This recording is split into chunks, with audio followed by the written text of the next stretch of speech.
You're listening to Crystal and Emily on Love Your Shelf, the best librarian podcast in the extensive and highly competitive field of librarian podcasts.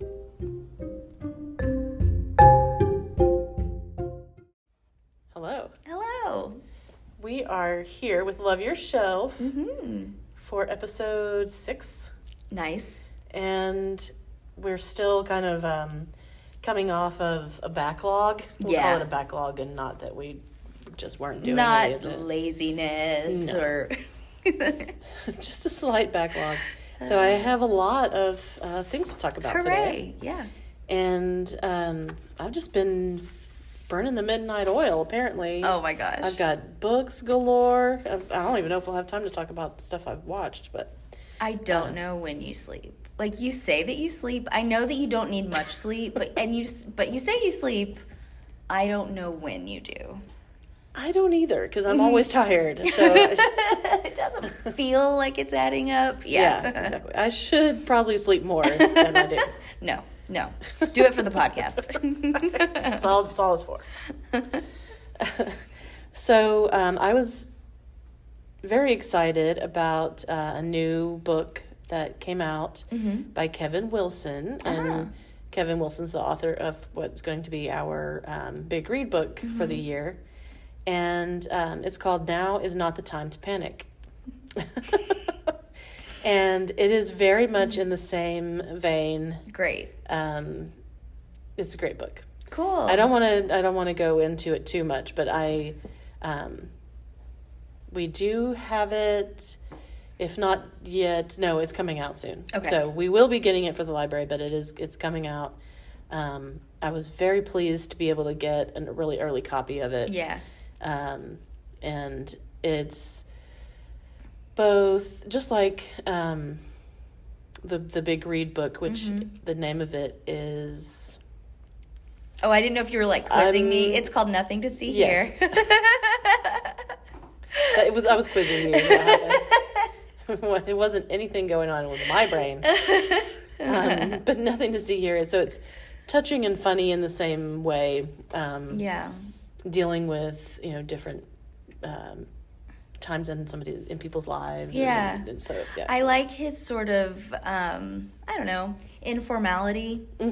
I I feel like his titles and sort of the way, I'm an informal person. Yeah. And I don't know, I appreciate the chillness. That's what an informal person says. Absolutely. Yeah.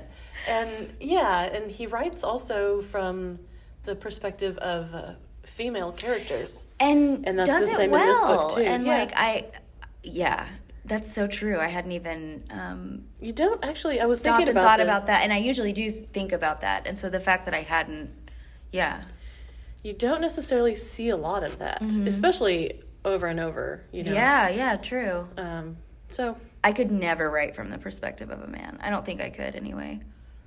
I don't think it would be successful for me to do that. Yeah. I mean, I feel probably like could. Mine would end up being just kind of sarcastic, like, I woke up and did whatever I wanted. And then I explained the most simple of things to every person that spoke to me all day. I don't know why they don't get all of this. Yeah. Exactly. So, good job, Kevin Wilson. Yeah, we'll stick with that. And then, as I do, I switched gears to some nonfiction and some more serious stuff. There is a new book out called Overdue, Reckoning with the Public Library by Amanda Oliver. So, of course, we're going to get that book and we're gonna read it. And this one I am going to talk a little bit about, because I'm not spoiling anything. So this person went to school. She it's more of a memoir than... It feels like she wrote a memoir about herself in general. Okay. And then an editor said, you talk about the library in here. This is a book about libraries. And so... There was a quick little pivot. Yeah, and not even really a pivot, just like that's what we're going to call it. But it's still a memoir. So that's funny. And I'm not being reactionary about this because it's unfavorable about libraries or has issues with many things about libraries. So she sort of fell into librarianship, became a school librarian, and loved it, but she was in Washington, D.C., and it was a very rough area. And ultimately, so obviously in the title, she's not talking about school libraries, she's talking about public libraries. Yeah. So after like 6 or 7 years in a school library, she goes and works for a public library for 9 whole months. Yeah. And then can't hack it and doesn't like it, and now she's written a book about it. And babe, don't do that. For many reasons. So many reasons. So it was funny to me because she, people out there maybe don't know, but librarians know. We share a lot of common experiences. And so she seems to think that she's like given this dirt about how things really are in public libraries, or that she's giving this like shocking detail. But it's like we all know. We all know. It's all things that, yes, maybe it should be shocking, or maybe there's things that definitely there are things that need to be addressed, and sure, that kind of stuff. Sure. But this is I think that it was more of an error in thinking that is what the job is, or that is what the place is these not problems. that like everyone's okay with it. Yeah, right. Okay. Right. Not that librarians are tirelessly fighting, I haven't read the book, but potentially multiple things she's talking about, or have problems with some of the issues she's talking about. Yes. And so some of those are, I don't mean to be coy about it. The issues are that we do deal with people who are unhoused and who have a lack of mental health care, because those services are lacking in our country, and that is something that is just a fact. And then libraries pick up the slack on that. And we're one of the few places where anyone in the public, in the community, can. It's pretty much the only place. Yeah. You can't really think of another one. Yeah. It's indoors. Yeah, true. So there was that. So at first I was like, oh, I want to hear, I'm going along with it. But then more and more it just became like, you don't even know enough. Well, listen here, Miss Briss. Yeah. Let's. And then she was citing a lot of, sort of standard things. It wasn't a hard-hitting report by any means. And I don't know, it fell short for me. It kind of tried to mirror the style of like Susan Orlean, who also recently wrote a book about public libraries a couple years ago that was great, and Mary Roach, and they interweave their experiences with historical stuff. She's really not doing that. It was very disjointed, and it did feel like experience. She was talking about her experience, and then somebody said, hey, stick in some actual history here, and we'll call this a public library, expose or something. Yeah. And so, I don't like that. I think that people should, if people are not familiar with those issues, as somebody, obviously we are very much so, then sure, take a gander at that. But I would recommend the public library, or the library book by Susan Orlean, way before this one. Or even watching the movie The Public, which is about, it's a fictional account of the sort of failure of public support and services for people who don't have homes and who are mentally ill. And that came out just 3 or 4 years ago, too. Right. So there's people talking about it, and obviously, and it is a major issue, particularly for librarians. Yeah. But, yeah. I'm going to pass on this one. Shame. I know. So then I went to In Defense of Witches. The Legacy of the Witch Hunts and Why Women Are Still on Trial by Mona Chollet. I thought this was better. Yeah. It's good. Okay. It does, she's a French feminist, the writer. And so she's talking about the witches as symbols of women's sort of rebellion Right. from the Right. names and the roles and stuff that were placed upon them. And so she does sort of a similar kind of thing where she's weaving, or she's not weaving her personal story, but she is weaving like Her personal witch story. yeah. And I think Cool. she gives all of her recipes for everything. But no, she weaves the sort of history of witches with this interpretation of why that was read that way, why they were presented that way. Cool. And it's very good. And it's like a scholarly academic sort of approach to it. So there are, there were 3 different kinds of women who were typically, accused of witchcraft. I already know I would have been burned at the stake. Right. So of course, anybody who's independent, a woman who's independent, a woman who's childless, and then an elderly woman, and I fit all 3 categories. Are you elderly? It's close enough. I mean, in the 1500s, Yeah, I would be. true. I guess so. I would be elderly. Yeah, I would not make it out of that village, I don't think. But anyway, so I would definitely recommend it. It's coming out soon. Yeah. I love it. That's great. And then while I was reading this, I was actually in the coffee shop and with my sister, and she looked over at a friend of ours was sitting at a nearby table, and he was reading, and she asked him what it was, and he held up Women and Other Monsters, Building a New Mythology, and it's by Jess Zimmerman. That's great. Yeah. And so this one is it's a cultural analysis of Greek mythology, and then the female monsters that you find there. And then, so it's like Medusa and the Harpies and the Sphinx. And then looks at all of these, characters individually. Sure. Cool. And so I haven't finished that, but I did go pick it up because that looked like a dandy read. Yeah, dandy read. Are you far enough in to get a feel? Like, are you liking it so far? Yes. Okay, cool. Yeah. It's not as scholarly. So it's a little more approachable maybe than some of the That's more the other stuff. my jam. Yeah. I mean, I think most people are probably there too. And then I had a couple of books that have been on my list by an author, Maggie Nelson, that I've had recommended to me a couple of times, and so I finally picked them up. The first one is called On Freedom, 4 Songs of Care and Constraint. And it really looks at the notion of freedom, both how people use it, what it actually means or doesn't mean,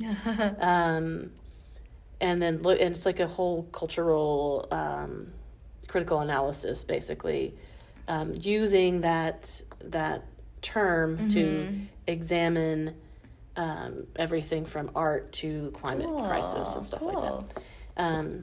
She's a great writer, and it's a very, very thoughtful book. Neat. Let's see. And she refers to that, she refers to an essay called Paranoid Reading and Reparative Reading, or You're So Paranoid You Probably Think This Essay Is About You, by Eve Sedgwick, which you can find online. Just if you want to read that essay, you can just search that title, and there's PDFs of it out there. Sweet. But very similar kind of approach and worthy if you're into the what Maggie Nelson was writing. Cool. And then she had an earlier book from maybe 10, 15 years ago called The Argonauts. And in it, this one is more of a memoir. It's a personal story about her and her partner, who is the artist Harry Dodge. And I didn't know much about it, but it's about Harry is trans, and so it's about their story of creating a family and going through when the was it Prop 8 in California was overturned, and or whichever way that was. I guess it was passed, which then made their union, illegal, that kind of thing. So it's very much more personal about her and about, how society addresses them. Yeah. And so it's another good one, definitely. Yeah. And she has several other books, which I'll be diving into soon because I really enjoy both of them. Oh, that's great. Yeah. And let's see. I think I'll save it. Oh, well, there's a couple of them that I not pleased with or not excited by. And I had a couple of these have had not only great reviews, but like people just really like bestsellers, but also critically acclaimed. And you're just like, I don't get what? it. Yeah. Man. So, one of those, and I wanted to like it, was The Personal Librarian by Marie Benedict. And it's a fictionalization of a real person who, oh my gosh, her name was Belle DeCanto, something fabulous sounding. But she was the personal librarian of J.P. Morgan at the turn of the last century. Interesting. And she was Black, but passed as white. Oh. And so I thought, man, this seems like so much, potential for that could be a great story.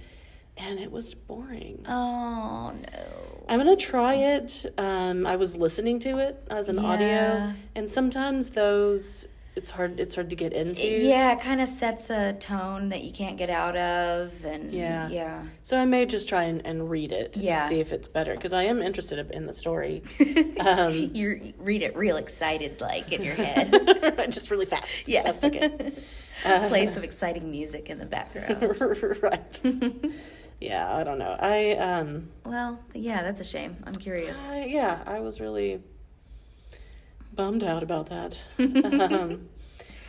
And then another book came out by an author that I really like, Jennifer Egan. So I say, well, every time something comes out by her, I'll read it. It's one of those. Because there were a couple of books of hers that I just really, really liked. Yeah. The Keep is one. Okay.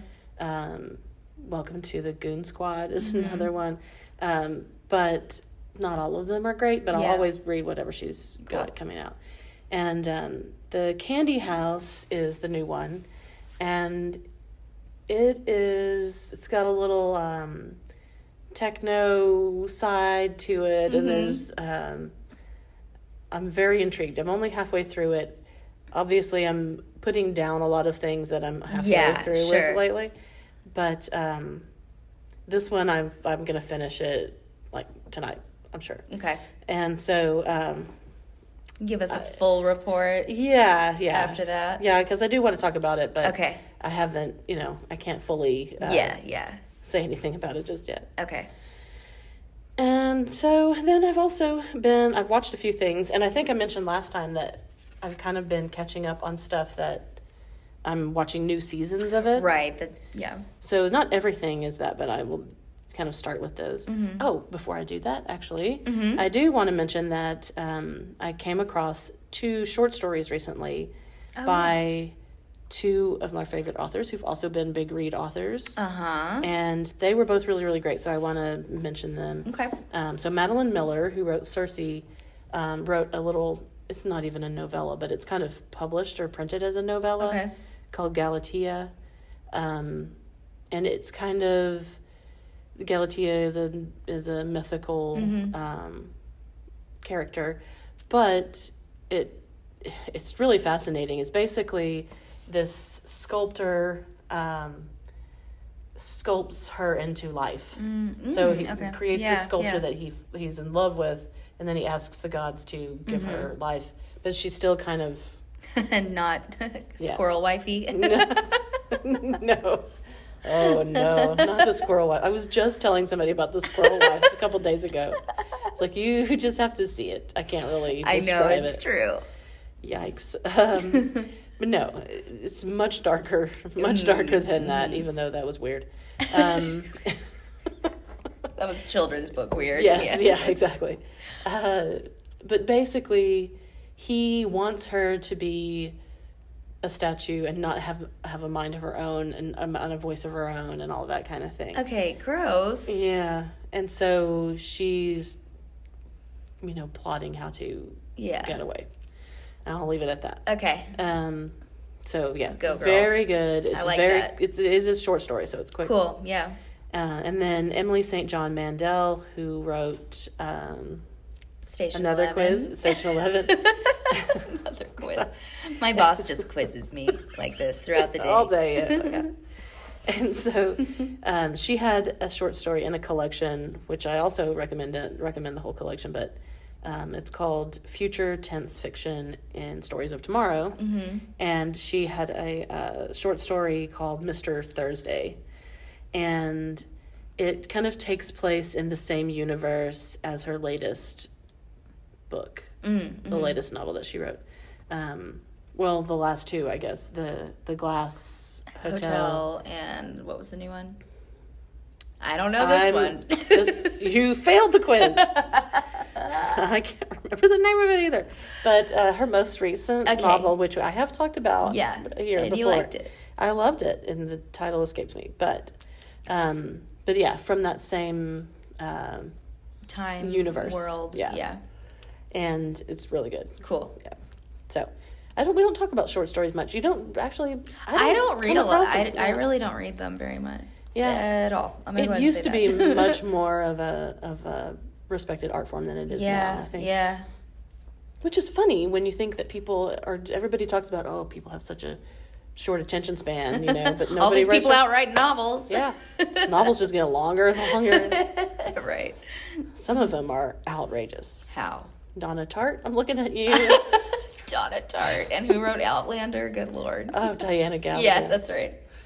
Yeah. Just out of hand. They need somebody to help them edit. I just don't, Not that, in some cases you're like, I just love this world so much, I just want to read 1,000 pages. Sure.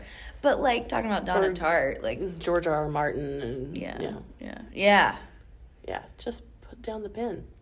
Or stop typing for a minute. Yeah. But, anyway, so, short stories, thumbs up. Yeah. And so, so speaking of Outlander... Mm-hmm. Season 6 of Outlander is out, and so I've been catching up on that.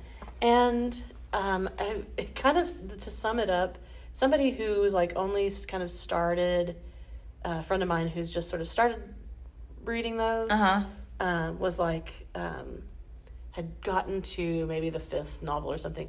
But in the stories, if you're not familiar, the characters are in Scotland and other places in Europe. Right. But then they come over to the United States before it's the United States, before, right before the American Revolution. And so I think by the 5th book they're already over into the colonies.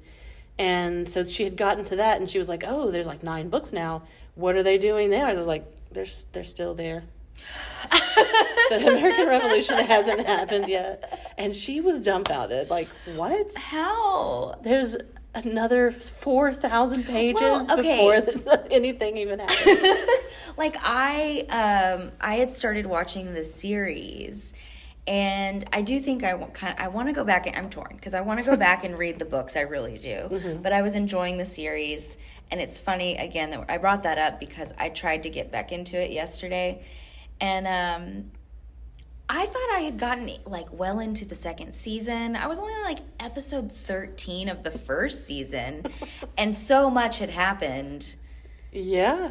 Anyway, I can only imagine. It grinds to a halt by the later. Okay. I mean, I enjoy it. I mean, I wouldn't even go so far as to say I'm a fan. Yeah, but just different. When the books come out, even though it's only every 5 years or something ridiculous. Yeah. Because she's writing 10 million pages. I was about to say it, and it takes me about that long to read one of those books. But, it's just, it is kind of after reading the books, and you've gotten up to a certain point, still, at the end of the most recent book that just came out, nothing else, we're not a free nation yet at this point. But that's it. Well, that's interesting. Then you're going back and watching the show, and it's oh gosh, we're back on the ridge, you know, whatever they are, and there's things are happening. There's drama. Yeah, but it is I like know a they little do. lack of forward momentum. Yeah, and maybe that's what I mean. That's maybe why I thought I was further along, because like, anyway. Yeah. Anyway. I'm gonna still watch it. I'm gonna still read it. Same. Like and that's why I'm kind of torn. Like, do I want to like full steam ahead binge this show, or full steam ahead take 20 years of my life and binge the books? It's a conundrum. Yeah, definitely. Yeah, but it's anyway, out there. it is fun. And then there's another show that's got a season 5, Better Call Saul, and I loved the show that this was a spinoff from another quiz. Breaking Bad. Jeez. And Very I haven't good. even seen all of Breaking Bad, and I've not seen Better Call Saul at all. Well, Breaking Bad is great. Yeah. It was one of those that, and I do this frequently, where people talk about, oh, this is so good, you know. And then I watched one episode of it, and I was not intrigued at all. Yeah. But then later, you know, down the line, after everybody's had already After it's watched calmed it all, down, yeah. I picked it up again, and it's like, oh, okay, It's so this is good. really great. Yeah. Really got caught into it, and then Better Call Saul takes one of those characters, Yeah. and then and it's about to have season 6, I think. Okay. But for one thing, I watched like season 1 through 3, like binged it, then had to wait to watch season 4 because it's on AMC, and it's one of those that they don't stream it elsewhere. Right. Like it until, doesn't like, until much it's all later. out. Not even when it first is all out. Right. Yeah. Yeah. It's still, there's a lag time. Yeah. And so by the time that came around, I felt like I had to I rewatch. hate that. I know. And I couldn't remember everything that was happening. And then I finally got through all of that, and I was like, okay, I'm going to watch this next season. And then I had that terrible feeling where you're like, have I already seen this? Because it seems so familiar. And I don't think it has. I think it's just that, like, Just there's a lot familiarity. of flashback and flash forward and flash sideways. And You're just dizzy. That's what it is. Exactly. It's like, what time, where are we at? What's his name now? Because he has a different name. Yeah. Anyway, it's one of those that I know that I want to watch it. I am going to watch it, but You gotta be feeling. You gotta You just feel gotta it. feel it. I don't know. I'm that way. yeah, sheesh.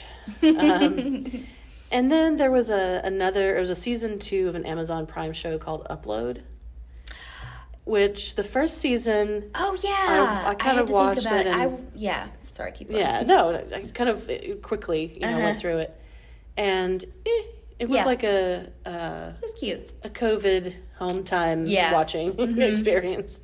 And so then they came out of season 2. I hadn't been on my radar or Right. thinking about it at all. And so I put that on, and ugh, Yeah. yeah.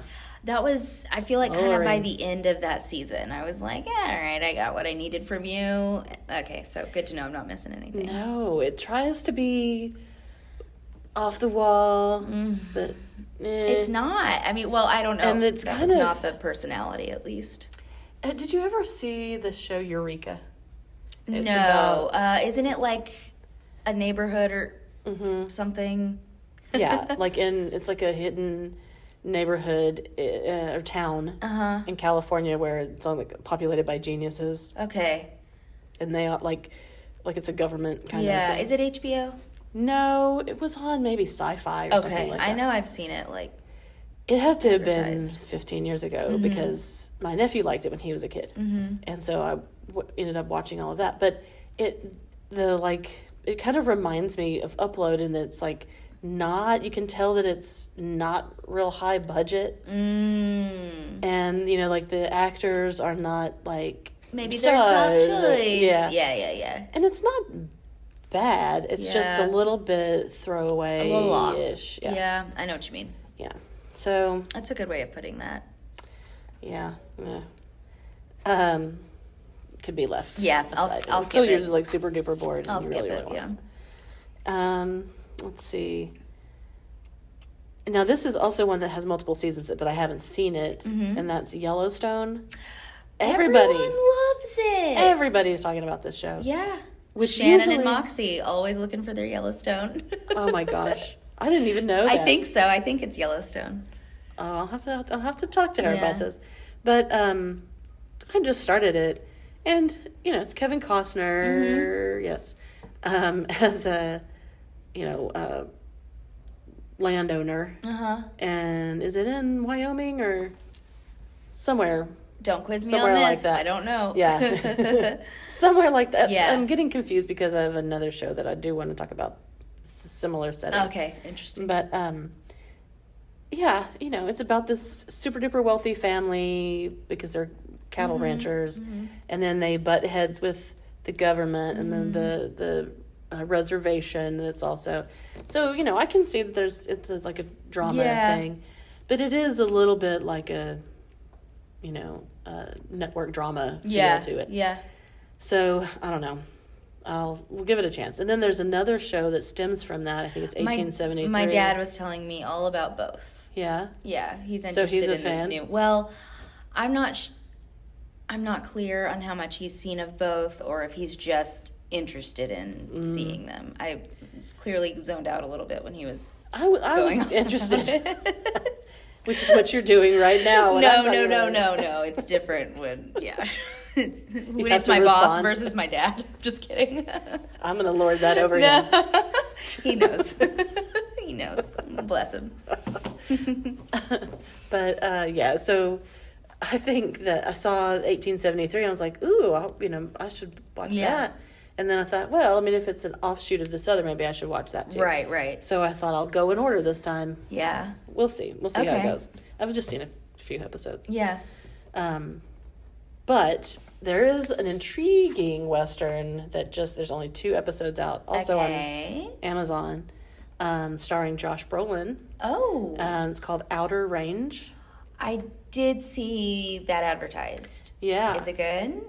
So far, yes. What's it about? It's so Josh Brolin plays the grizzled landowner, rancher guy in Wyoming or wherever it is. Yes. Yes, exactly.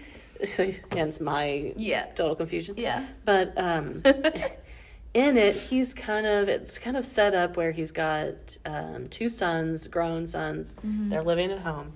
His wife is played by Lily Taylor, who I love. And neither of them... Hold on, who's Lily Taylor? Why am I...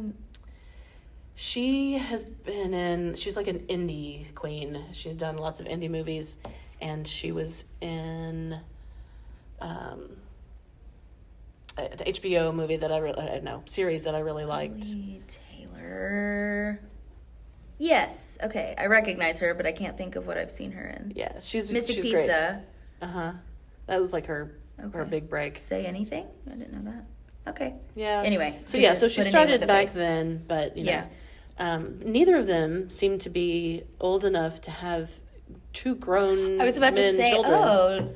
do you think his sons are single? Or I'm kidding. I'm not. So reminder.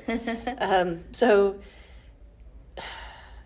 I don't really know how much of it to describe, but so the older son has a daughter also, and they're all living together in this ranch house, and like a little girl. And his wife has sometime previously, a few months or something, had disappeared. Oh, okay. And the son's wife? The son's wife. Got it, okay. And so they're all kind of struggling. The younger brother is like a hard partying guy. So there's some drama there, And the Josh Brolin character is the dad, and he's sort of tall, quiet, silent type. Silent rancher type. Yes, exactly. And he's riding the range one day and comes across this big round hole.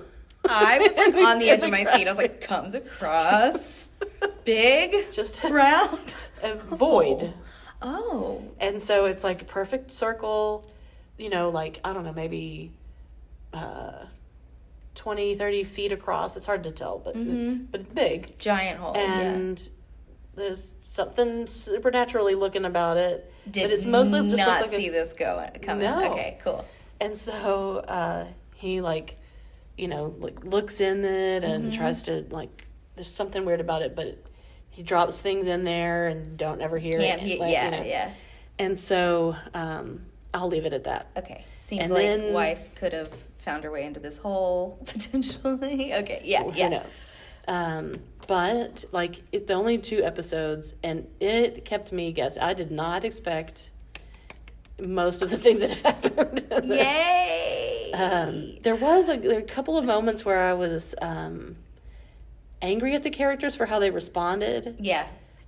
But I don't know. Yeah. That's not bad enough that it was turned it off. Yeah. Because sometimes it can be. Yeah. But no, it was just sort of like, why are you letting them do that to you? You don't need to do that. Yes, it doesn't make sense. Yeah. But, like for the sake of the story, maybe kind of thing. Well, I'm annoyed that I'm hearing about this today because I was sick the last 2 days. And Monday I didn't really watch very much TV, but yesterday afternoon I was like binging. And I finished the show I was watching, and it was a drought after that. I tried watching, I tried starting so many things. So on our recently watched or continued watching, it's just like a bunch of like quarter of the way through watched episodes of movies. I hate when that happens. I was getting so frustrated, so I'll have to turn that on. It's worth it. Nick's studying for finals, so I'm like on my own. It is something. Cool. Anyway, so other than that, let's see. I did have a couple of those that I started that I did not finish. And one of those was The Girl from Plainville.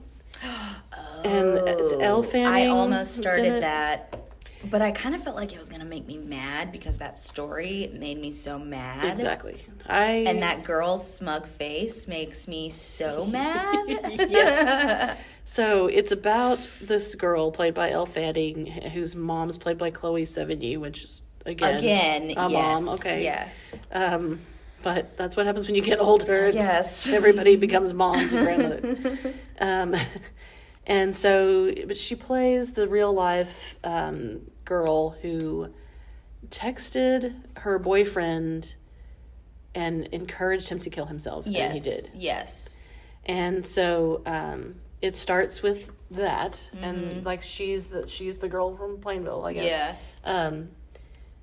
And it shows her like talking to her friends, like before they know anything about it, before they know her involvement at all. Yeah. She finds out that this has happened, and we know because we know the story, right, is milking it for all it's worth. Like crying and like talking to her friends about this guy. Searches, or not really, but just that kind of behavior. Yes. Yeah. So she calls her 2 friends over, and they're like, "Who is this guy?" Like this is not even somebody that she was in she love had been with talking long about. term. And it is disturbing, and I don't want to watch it. So I turned it on and I watched partial first episode. All right, well, it got to that point where she was like digging in her closet to find what she was going to wear to the funeral, and I said, "Okay, no." Yeah. Okay. At least I thought that went through, because not saying like you didn't, but I had that. I almost started it. I mean, I was like a second away, and I was like, I already know. No, that's just a big. Because I remember reading about it in the news when it happened, and I was so mad. Yeah. No, just anyway. So on that skip note, that. Yeah. Unless she does a great job, and there's great actors in it, so if that's your jam, go for that. Yeah. But yeah, I wasn't in the mood for that. Yeah. So I think that's pretty much it. I think I have some other things. Oh, good one that I watched yesterday. I mentioned it to you earlier on Netflix. Brand new series called Anatomy of a Scandal.